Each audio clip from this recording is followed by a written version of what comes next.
America అధ్యక్షుడు Trump సుంకాలపై వెనక్కి తగ్గారు. China మినహా మిగతా దేశాలకి సుంకాల నుంచి ఊరట లభించింది.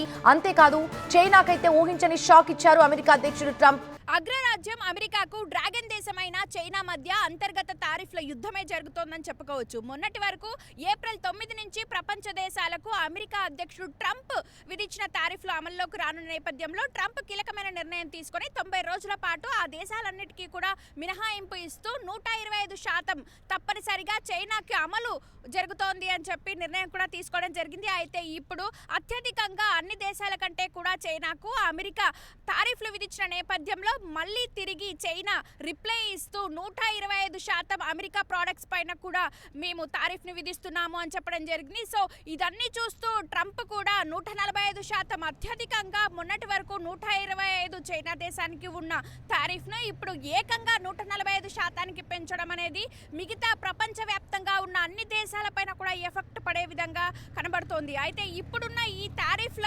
అంతర్గత యుద్ధం అనేది కేవలం ఒక అమెరికా చైనా మధ్య మాత్రమే కాకుండా ఇతర దేశాల నుంచి వస్తున్న ప్రోడక్ట్స్ అన్నిటిపైన కూడా ఏవైతే ఉన్నాయో వాటన్నిటిపైన కూడా ఎఫెక్ట్ పడే ఛాన్సెస్ ఉన్నాయి. ముఖ్యంగా అమెరికాకు మాత్రం ఖచ్చితంగా ఇక్కడున్న స్టాక్ మార్కెట్కి సంబంధించి కూడా కీలకమైన ఎఫెక్ట్లు అయితే పడే ఛాన్సెస్ ఉన్నాయి. ఇప్పుడున్న ప్రస్తుత పరిస్థితులలో ఈ తారిఫ్లు ఏవైతే విధించాడో ట్రంప్, ముఖ్యంగా అమెరికాలో అన్ని రకాల నిత్యావసర వస్తువులు ప్రోడక్ట్స్ పైన విపరీతమైన సుంకాలు కూడా విధించే అవకాశం కనబడుతోంది. ఇప్పటికే అమెరికా ఏదైతే దిగుమతి చేసుకుంటుందో ఇతర దేశాల నుంచి వాటన్నిటికీ కూడా అత్యధికంగా సుంకాలు విధించడం అనేది కనబడుతోంది. అయితే ఇప్పుడున్న సిచ్యువేషన్లో చైనా నుంచే ప్రతి ఒక్క ప్రోడక్ట్ కూడా అమెరికాలో దాదాపు 90% కూడా ఇక్కడ ఎలక్ట్రానిక్ కానీ మిగతా వస్తువులు కానీ ప్రతి ఒక్క చిన్నపిల్లలు ఆడుకునే వస్తువుల దగ్గర నుంచి పెద్ద పెద్ద ప్రోడక్ట్స్ అన్నీ కూడా చైనా నుంచే అందరూ కూడా ఇక్కడ దిగుమతి చేసుకుంటూ ఉంటారు. ఆ ప్రోడక్ట్స్నే అందరూ కొంటూ ఉంటారు. సో ఇదే క్రమంలో ఇక్కడ కనీసము